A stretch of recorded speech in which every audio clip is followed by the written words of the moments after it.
Hi, everybody. Welcome to the third episode of The Morning Mug. That song played on purpose. You'll hear about that in just a little bit. So today is Wednesday, the 18th of March. Let's get our weather taken care of. In South Central Pennsylvania, we are clear from precipitation for most of the day, going to be in the mid-50s, and there is a chance of rain tonight after 8 o'clock. Going back to yesterday's episode, there were 3 Crayola crayon colors that had their names changed because they were considered politically incorrect. So the first one was Prussian Blue. Prussian Blue was changed to Midnight Blue. So it was originally released in 1949 and then retired in 1958. So a little historical context, Prussia was an independent state from 1701 to 1871 and included parts of present-day Germany and Poland and Russia. So the reason for the change, not 100% sure. One of the ideas is that none of the kids using Crayola crayons knew where Prussia was. That could be a thing. There could also be a little bit of tension or hesitation because this was, it was retired in 1958. So this is the Cold War. So could there have been a little fear surrounding that? Don't know. But Prussian Blue turned into Midnight Blue. The next one was, the original color was Flesh. Changed in 1962 to the color Peach. Changed to Peach. This was the height of the civil rights movement, or getting there anyway. And so worried about some lawsuits, Crayola changed Flesh to Peach. And the last one was Indian Red. Originally introduced in 1958, this was one of the colors that made like the 64 pack of Crayola crayons. It was named Indian Red because of a pigment color that originated in India. So it was a legitimate color and trying to reference where it came from. But after a lot of pressure from teachers, believe it or not, didn't want Indian Red to be seen as racist. So it was changed in 1999 to Chestnut. But the thing that made me literally laugh out loud when I was researching this was that originally there was a disclaimer because you know the holiday classic, chestnuts roasting on an open fire, to remind children that Crayola crayons start to get soft around 105 degrees Fahrenheit. Don't take your chestnut colored crayon and put it on the open fire.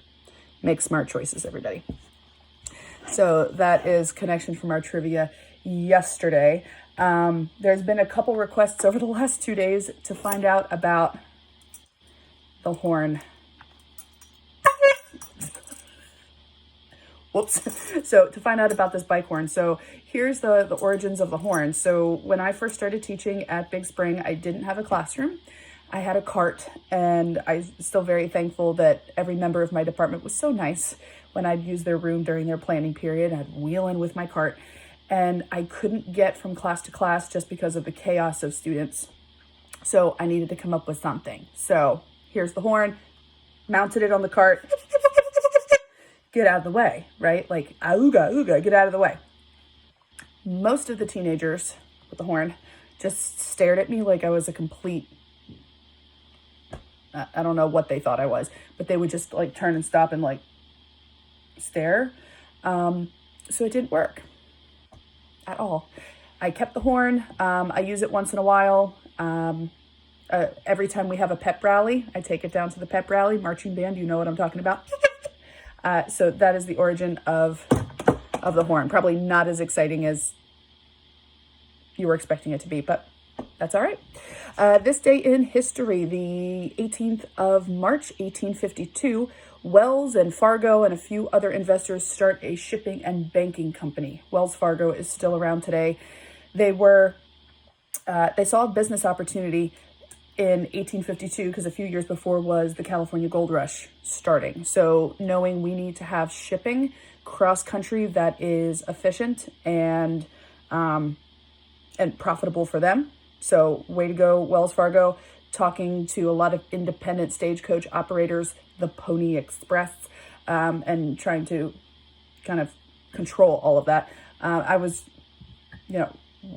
checking my email, and there are a few packages from Amazon that I'm waiting for. And I saw just in the news yesterday that certain products Amazon is kind of like putting a hold on for the shipping and everything because of our current situation. So many connections. That's why I love social studies. Things that are happening in the world are connecting to historical events of the past, and it's awesome. So the mug of the day, let me get this over here. Here we go. So this particular mug was purchased on a field trip. Some students and I, we went down to Philadelphia to an exhibition at the Franklin Institute, that is, on the Vikings. So this one has some runes on it. I just thought it was so totally cool. And just thinking, as I took this mug out this morning, thinking about how visual symbols just represent sounds, represent words, represent different things. So even if we can't understand it, these symbols can be pretty to look at, right? And thinking, oh, well, our letters are symbols, right? So do some reading today, like for 20 minutes. And I'm really excited because later today, I am doing a Google Meet with my Honors Law 2 class. They have finished reading The Pelican Brief by John Grisham, or are cramming to finish it right now for 11 o'clock. And we're going to have a little conversation for those who are able to join us. But really pretty excited. Really excited to see some of their faces, for sure. And speaking of symbols, speaking of museums and things, I'm going to post down in the comments. There's a link to the Google Arts and Culture page where there's over 200 different museums and art galleries that you can do virtual tours for free. So some are videos, some are you just kind of like click through the different rooms and take a look at the different pieces. So those who know me know I love going to museums and historic sites. And since I can't get up and go with this time that I have, I'm going to be spending some time digitally kind of exploring where I can't. So still the same cough from yesterday. No other symptoms have presented themselves, for the record. And so to wrap up this morning mug, going back to the song that was playing when we first started.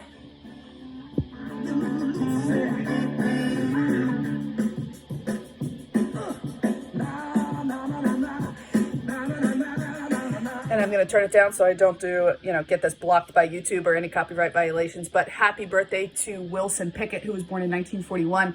Some of his songs, Land of a Thousand Dances. Another one that I love.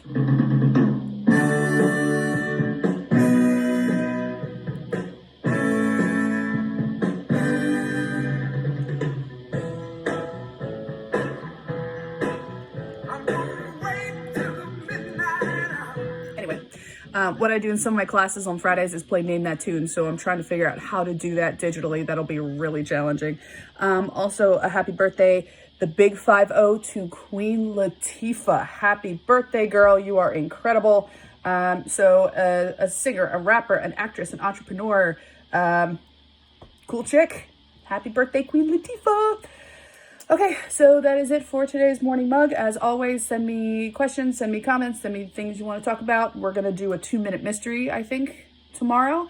And see you then.